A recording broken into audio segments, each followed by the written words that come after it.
사람은 누구나 행복하기를 원합니다. 또 하나님께서도 우리가 행복하기를 원하십니다. 우리가 우리 자녀들이 행복하기를 원하는 것처럼 하나님의 자녀인 우리들이 하나님께서도 행복하기를 원하십니다. 성경은 하나님께서 얼마나 우리의 행복에 관심을 가지고 계신지를 잘 보여주고 있습니다. 구약 성경을 보면 창세기부터 말라기까지 일관되게 복에 관해 말씀하십니다. 창세기 1장에서 하나님은 아담을 창조하실 때부터 그를 지으시고 복을 주십니다. 창세기 1장 27절 28절 말씀인데요, 제가 보도록 하겠습니다. 하나님이 자기 형상 곧 하나님의 형상대로 사람을 창조하시되 남자와 여자를 창조하시고 하나님이 그들에게 그 다음 어떻게 기록되어 있어요? 복을 주시며 이렇게 기록되어 있습니다. 또 하나님께서 아브라함을 부르실 때도 부르심과 동시에 축복을 약속해 주십니다. 창세기 12장 1절 말씀입니다. 제가 보겠습니다. 내가 너로 인하여 큰 민족을 이루고 내게 복을 주어 내 이름을 창대하게 하리니 너는 곧 복이 될지라. 또 구약의 마지막 책인 말라기에도 온전한 11조에 대한 축복의 약속을 기록하고 있습니다. 이 말씀은 함께 보겠습니다. 만군의 여호와가 이르노라.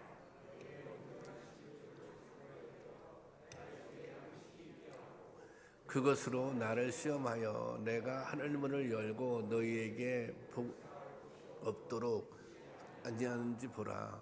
복을 쌓을 곳이 없도록 붙지 아니하나 보라. 그렇게 축복을 약속하고 있습니다.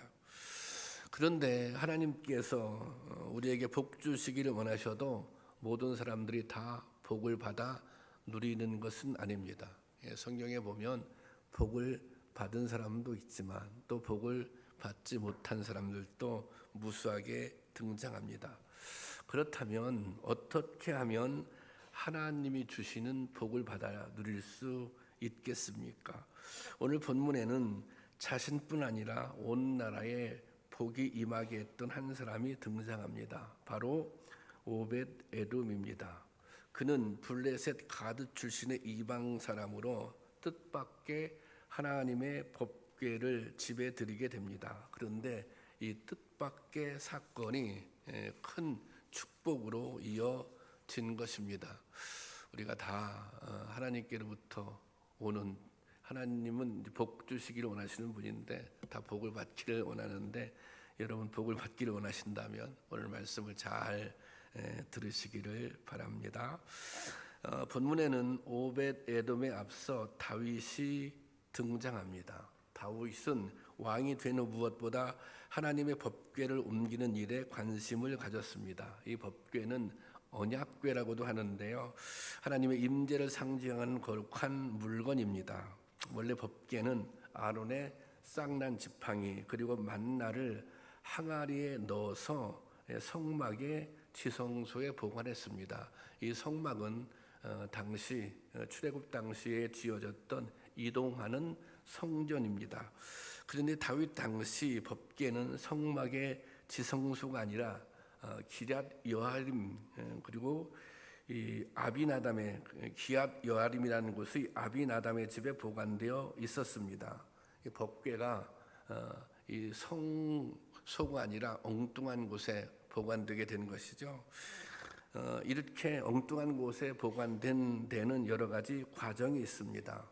엘리 제사장 때 이스라엘은 블레셋과 치열한 전쟁을 벌이게 됩니다. 그런데 그 전쟁에서 이스라엘이 수세에 몰리게 되자 법궤를 전쟁터로 가지고 나가게 되는데 그만 그 법궤를 블레셋 사람들에게 빼앗깁니다. 이 일로 엘리 제사장 그리고 엘리 제사장의 아들 홈리와 비니아스가 죽임을 당하게 됩니다. 그런데 법궤를 빼앗아간 블레셋 사람들에게도 큰 그들도 큰 재앙을 당하게 됩니다. 사무엘상 5장 9절 말씀 보면 다 같이 보겠습니다. 시작.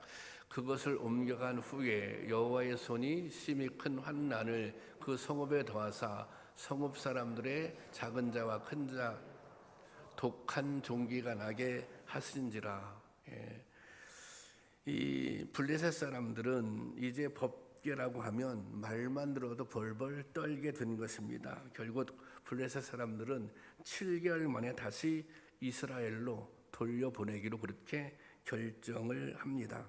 그래서 법궤를 소가 이끄는 수레에 실어서 이스라엘과 블레셋의 경계인 베스메스로 싣고 갑니다. 그런데 이 베스메스에서도 이 법궤를 궁금하게 여긴 사람들이 법궤를 이렇게 들여다보거든요. 그때 또 수많은 사람들이 죽임을 당하게 됩니다. 그러자 법궤는 이제 이스라엘 국경 지역인 기앗 여아림으로 옮겨져서 레위인인 아비나답의 집에 들이게 되는데 그곳에서 20년이라고 하는 시간을 지나게 됩니다. 20년 동안 사울이 왕에 오르게 되는데 사울은 법궤를 찾는 생각을 하지 않습니다. 그것은 그가 하나님의 뜻에 별로 관심이 없었다는 것입니다. 그런데 다윗이 왕이 되자 다윗은 가장 먼저 이 법궤에 관심을 갖습니다. 그는 이 법궤를 예루살렘으로 옮겨오고 싶어 했습니다. 다윗 왕이 예루살렘으로 자기의 성으로 법궤를 옮기고 싶은 이유 역대상 13장 3절에 이렇게 기록되어 있습니다. 함께 보겠습니다. 시작.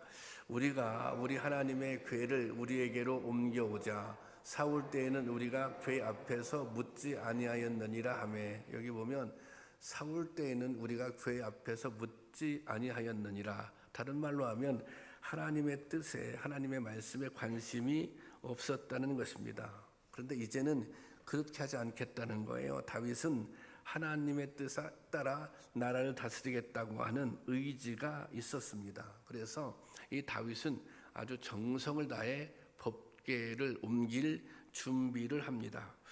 이스라엘 전 지역에서 3만 명을 뽑아 법궤 운송 행사를 준비합니다. 그리고 수레도 새롭게 만들고 하나님의 궤를 싣고 제사장 아비나답의 아들 우사와 아요가 그 수레를 끌게 되었습니다. 수많은 사람들이 앞서가며 수금과 비파와 소고, 양금 이런 여러 가지 이 악기로 연주하며 아주 이렇게 시끌벅적한 장관을 이루며 법궤를 운반하게 된 것입니다. 이스라엘이 정말 온통 잔치였습니다. 그런데 법궤를 운반하는 과정에서 아주 엄청난 그리고 끔찍한 사건이 일어납니다. 우사가 하나님의 법궤에 손을 대는 순간 그 자리에서 죽임을 당하게 됩니다. 여기 보면 온몸이 찢겼다 그렇게 기록되어 있잖아요. 자, 그런데 왜 이런 일이 생겼겠습니까? 정말 다윗은 이 하나님의 뜻대로 행하고자 하는 마음이 있어서, 그리고 하나님은 정말 복 주시는 분인데 다윗은 그런 갈망이 있었던 거예요. 그래서 이 법궤를 자기의 성에 모시고 싶었던 것인데, 그런데 이런 일을 당하게 된 것입니다. 그것은 그런 일이 생긴 이유는 그가 하나님의 명령대로 행하지 않았기 때문입니다. 하나님께서는 일찍이 누구든지 여호와의 궤를 함부로 만지면 저주를 받는다 그렇게 말씀하셨습니다. 민수기 4장 15절에 있는 말씀인데요. 한번 같이 볼까요? 시작.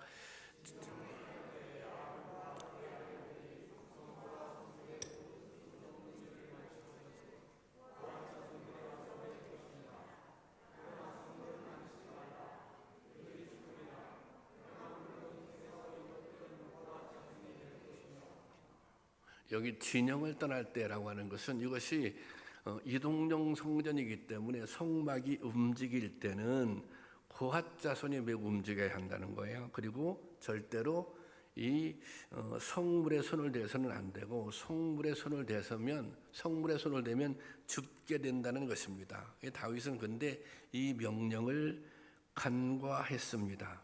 사실 다윗은 자기가 가지고 있는 온 정성을 다해서 이렇게 수레를 이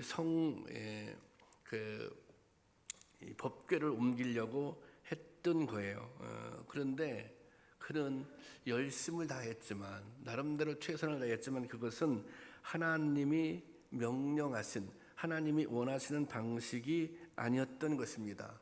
이 일로 법궤를 옮기는 일은 무산됩니다. 다윗은 낙심했고 분노했습니다. 이렇게 생각할 수 있죠. 아니, 하나님이 왜 이렇게 하실 수 있는가? 이제 그렇게 생각할 수 있었을 거예요. 아주 애통했습니다. 그는 우사가 죽음을 당한 장소를 베레스 우사라고 이름을 지었는데요. 오늘 본문 6장 8절 말씀에 나와 있죠. 여기 보면 다윗이 분하여 그곳을 베레스 우사라 부르니 그랬어요. 이 베레스 우사라고 하는 뜻은 하나님께서 우사를 치셨다, 그런 내용입니다.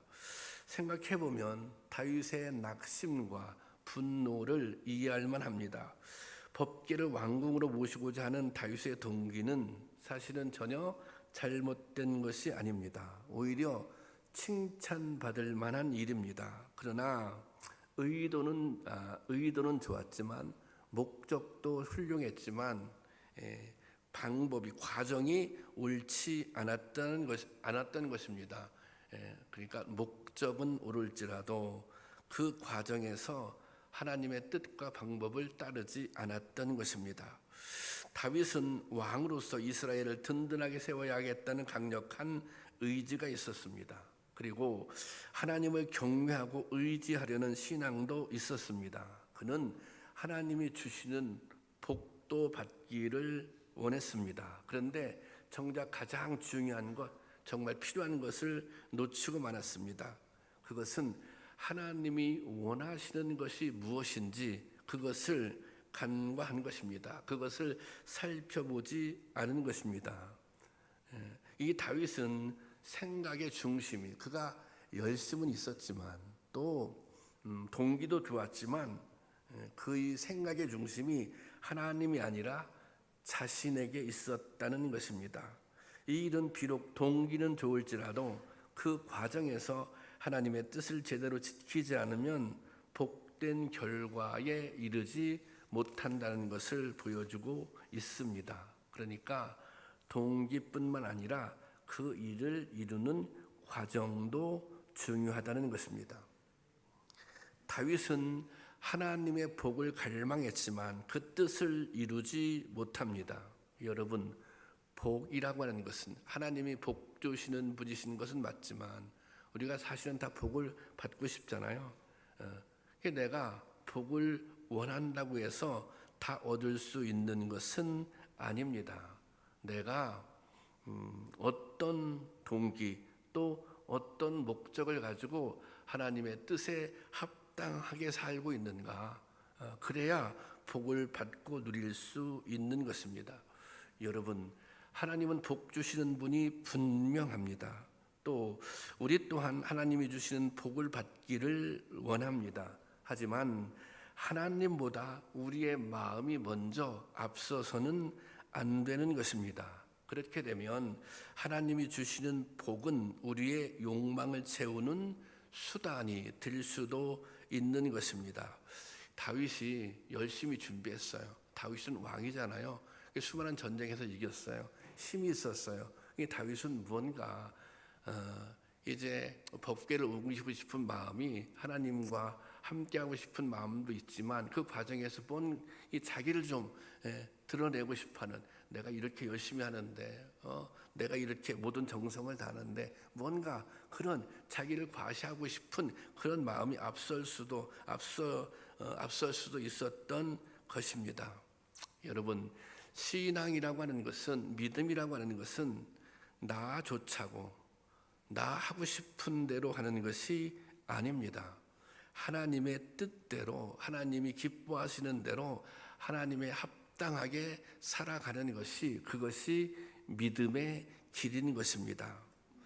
나의 열심, 나의 감정이 하나님의 뜻보다 앞서게 되면 하나님과 상관없이 내가 좋은 대로 행하게 되는 것입니다. 그러면 하나님께서 주시는 복을 받을 수가 없는 것입니다.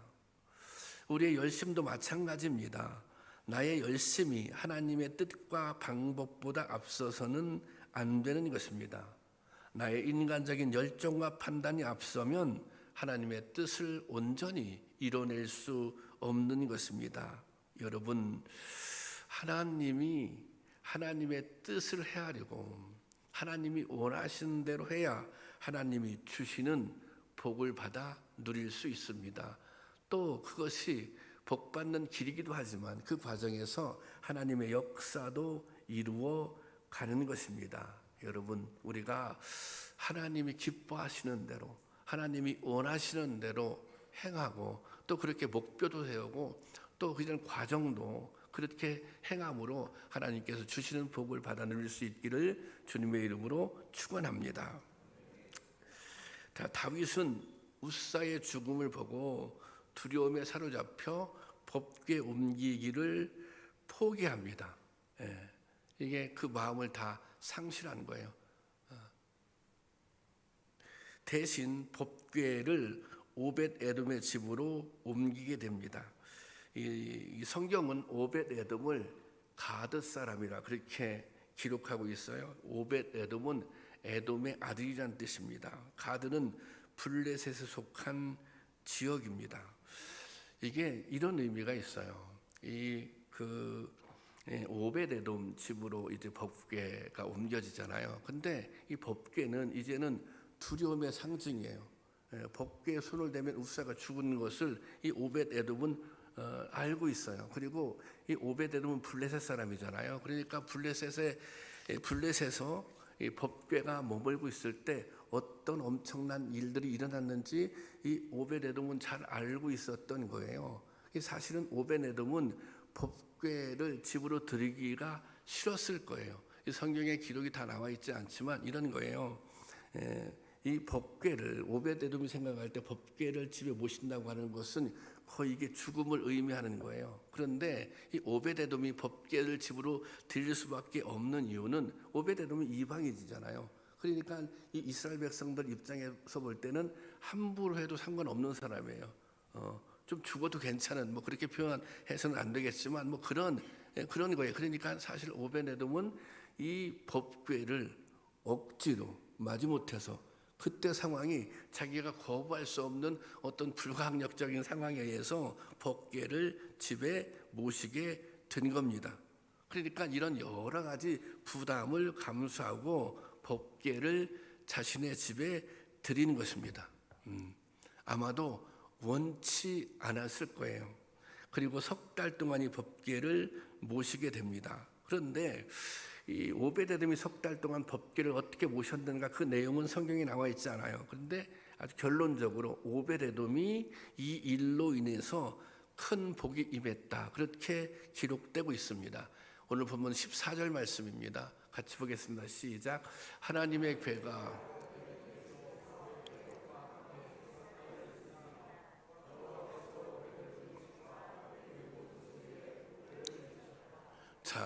오벳 에돔의 집에 복을 내리셨다는 거예요. 사람들이 생각해 보세요. 자, 법궤가 오벳 에돔의 집에 갔어요. 그러면 이 많은 사람들이 이 이스라엘 백성들도 그렇고 주변 이방 사람들이 그곳에 시선이 집중되어 있는 거예요. 오벳 에돔의 집에 어떤 일이 당하는가? 오벳 에돔이 혹시 죽지는 않았을까? 뭐 그런 생각을 가지고 이게 바라봤을 거예요. 관심을 가지고.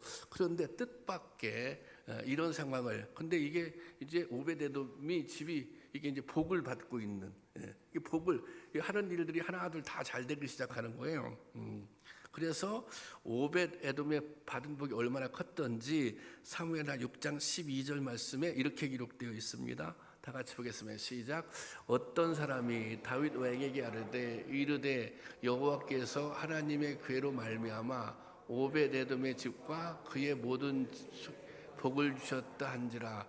다윗이 가서 하나님의 궤를 기쁨으로 메고 오벳 에돔의 집에서 다윗의 성으로 올라갈세. 자, 오벳 에돔의 집에 복을 받았어요. 그래서 이 소문이 막 이렇게 번지기 시작한 거예요. 그래서 결국 누구의 귀에까지 들어갔어요? 다윗 왕의 귀에까지 들어갔습니다. 당시 그 유대 역사가 요세푸스는 이렇게 전하고 있어요. 오벳 에돔은 전에 매우 가난했고 각박한 상황에서 살았는데 어려운 생활에서 벗어나 부유한 환경으로 변화되었다. 오벳 에돔의 가정이 복받았다는 사실을 이웃들이 확실하게 알 수 있었고 곧 입소문으로 널리 퍼져나가 나중에 다윗의 귀까지 전해졌다. 그렇게 됐어요. 그러니까 이게 다윗이 이 말을 듣고 이 다윗도 이제는 하나님의 괴가 두려움의 대상이었어요. 우사가 죽는 모습을 보고 그래서 법궤 옮기는 걸 포기했잖아요. 그런데 오베데돔의 집에 법궤가 옮겨졌는데 소문을 듣자니 오베데돔의 가정이 계속 이게 복을 받았다 그래서 이게 유대 전역에 다 소문이 난 거예요. 그러니까 이 다윗이 다시 생각을 고쳐먹게 됩니다. 아 그래, 하나님은 우리에게 복 주시는 분이 맞는 것이지. 가만히 생각해보니 내가 법궤를 옮기는 과정에서 나의 실수가 있었던 것이지. 그래서 다시 법궤를 옮기기로 마음을 고쳐먹습니다. 그 법궤를 옮기는 거예요. 그러니까 이것은 이런 거예요. 이 오벳 에돔이 우리가 축복의 통로가 되었다고 얘기하는 것은 오벳 에돔은 정말 보잘것없는 이 이방 사람입니다. 그런데 그를 통해서 이스라엘 백성들이 다윗 왕 이스라엘 백성들이 다시 이 법궤를 예루살렘으로 옮겨놓는 그런 이 상황을 만들어 준 거예요. 이 다윗의 마음을 바꾸게 만들어 준 것입니다. 그러니까 이 오베데돔의 순종과 헌신은 자신뿐 아니라 민족 전체에 선한 영향력을 끼친 것입니다. 하나님은 당신을 경외하며 자신을 드려 헌신하는 사람들을 이렇게 사용하십니다. 그러니까 오벳에돔 가정도 복을 받고 이 공동체에도 큰 복의 통로가 된 것입니다. 우리가 교회에서 나름대로 우리가 하는 사역들이 있습니다. 사역들이 있어요. 저는 청소하는 게 굉장히 중요한 사역 중에 하나라 이렇게 생각하는데 여러분들이 화장실에 가시잖아요. 화장실에 가시면 화장실이 딱 깨끗합니다. 근데 화장실이 자연적으로 깨끗해집니까? 뭔가 화장실을 깨끗하게 치우는 사람이 있기 때문에 화장실이 깨끗한 거예요. 여러분들이 계단을 때로 오르내릴 때 계단에 이렇게 손잡이를 잡잖아요. 근데 그것을 닦는 사람이 있기 때문에 그게 깨끗해지는 거예요. 그러니까 우리가 맡겨진 일, 우리가 주어진 일이 별거 아닌 것 같을지라도 그것을 소중하게 생각하고 그 헌신을 잘 감당할 때 그것이 나뿐만 아니라 이 공동체에 유익을 주는 거예요. 축복의 통로가 대단한 것이 아니라 그것도 또 하나의 축복의 통로인 줄로 믿으시기를 바랍니다. 내게 주어진 역할, 내가 주어진 사명, 내가 주어진 사역을 온전히 최선을 다해서 감당할 때 그것이 다른 사람에게 선한 영향력으로 내가 속해 있는 공동체에게 선한 영향력으로 다가온다는 것입니다. 그런 은혜가 있기를 주님의 이름으로 축원합니다. 오벳에돔의 가정이 이렇게 복을 받은 아주 중요한 이유, 그것은 그들이 하나님을 진실로 경외했기 때문입니다. 이게 이 법궤가 두려움의 대상이기도 하지만 왜 법궤가 두려움의 대상이 되었고 왜 법궤 때문에 사람들이 재앙을 만났습니까? 그것은 하나님을 경외하는 마음이 없었기 때문이에요.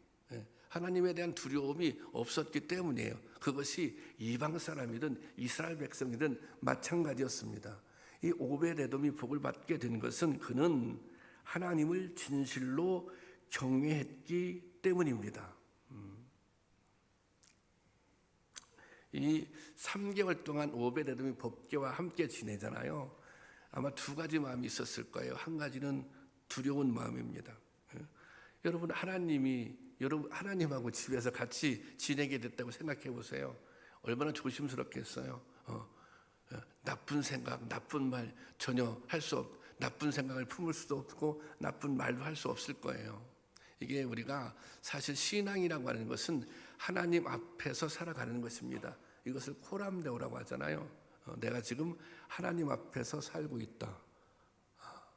우리가 함부로 할 수 없는 거죠. 함부로 행동하고 죄 지을 수 없는 거죠. 그러니까 이것이 한편 두려움으로, 그렇지만 한편으로는 든든했을 것입니다. 법궤가 가는 곳마다 일어났던 여러 가지 사건들은 이것은 무엇을 반증하는가? 하나님의 능력을 반증하기 때문입니다. 그러니 하나님의 법궤가 있는 곳, 하나님이 함께하는 곳에는 어떤 악한 세력도 틈탈 수 없는 것입니다. 왜냐하면 하나님의 완전한 보호하심 아래 있기 때문입니다. 여러분, 이것은 우리가 가지고 있는 신앙의 양면성이기도 합니다. 하나님은 두려운 분이고 또 경외를 받으시기 합당한 분입니다. 그러나 하나님께서는 우리의 힘이 되시고 능력이 되어주시는 분입니다. 하나님이 함께 하신다는 것은 하나님의 능력이 동시에 우리와 함께하는 것을 뜻하는 것입니다. 여러분, 하나님의 위대하심을 인정하고 그 앞에 엎드릴 때 하나님은 우리에게 임하시고 함께 하십니다. 이것이 하나님을 믿는 자들이 누릴 수 있는 가장 큰 복인 것입니다.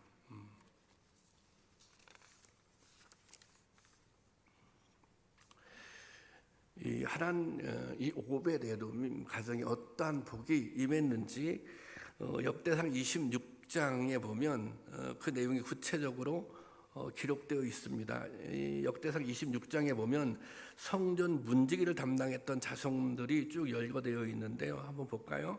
26장 4절 말씀 다 같이 보겠습니다. 시작.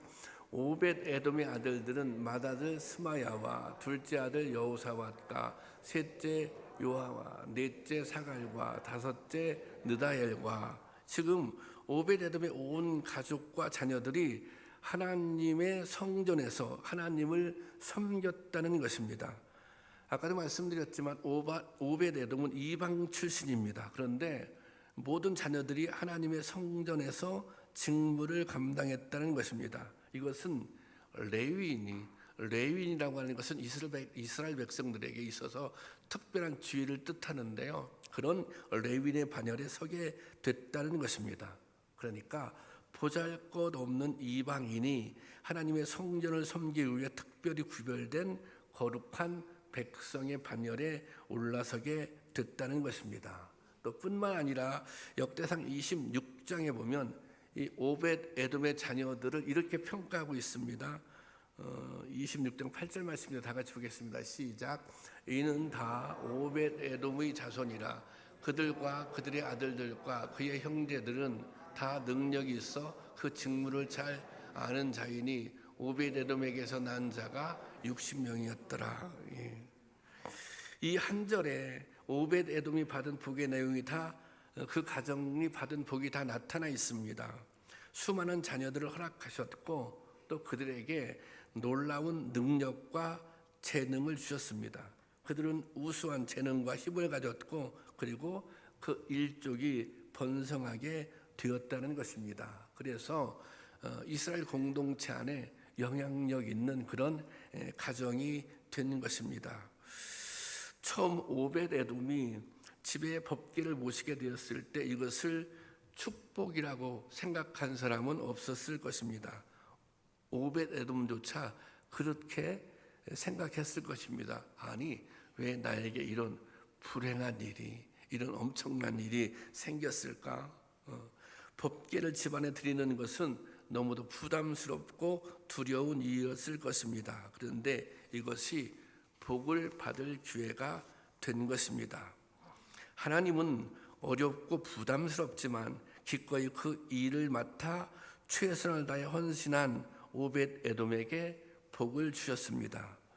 이것은 거룩한 부담감으로 기꺼이 힘든 수고를 감당한 사람에게 주신 하나님의 복입니다. 할 수 있기 때문에 하는 것이 아니라 어려운 중에도 하나님을 경외하며 순종했기 때문에 하나님께서 그 헌신을 기쁘게 보시고 복을 주신 것입니다. 하나님은 이런 수고 헌신을 그냥 보시는 분이 아닙니다. 반드시 기억하시고 복을 주시는 분입니다. 제가 그 선교 회장 리더 교육한다 그렇게 이제 광고를 드렸는데요. 지금 그 역할이 참 중요하다고 생각합니다. 그런데 뭐 자원에 사시는 분들도 있고 또 이렇게 돌아가며 또 순서대로 하시는 분들도 있고 그래서 이제 이렇게 말씀하시는 분들이 있어요. 내가 이거 선교회장 하려고 한 게 아닌데 마지못해서 하게 됐다. 예. 또 그냥 목사님이 거의 반강제적으로 이제 권사님이 성도님이 하셔야 된다. 그래서 맡은 분들도 계시거든요. 그런데 어쩔 수 없이 그것이 정말 반강제적으로 그런 주어졌더라도 그것을 사명이라고 받아들이고 헌신하면 거기에는 은혜가 있는 것입니다. 내가 잘할 수 있어서 맡아서 하는 것이 아니라 그것이 아니 왜 내가 이런 수고를 해야 돼? 맨날 목사님 부담 주고 또 뭐 교육한다고 토요일 날 시간 빼앗고 그렇지만 그 부담감은 반드시 하나님께서 기억해 주신다고 하는 것입니다. 오늘 우리 교회에도 여러 가지 어렵고 힘든 상황 속에서 자기에게 주어진 직분을 감당하시거나 또 사명이나 사역을 감당하시는 성도님들이 계십니다.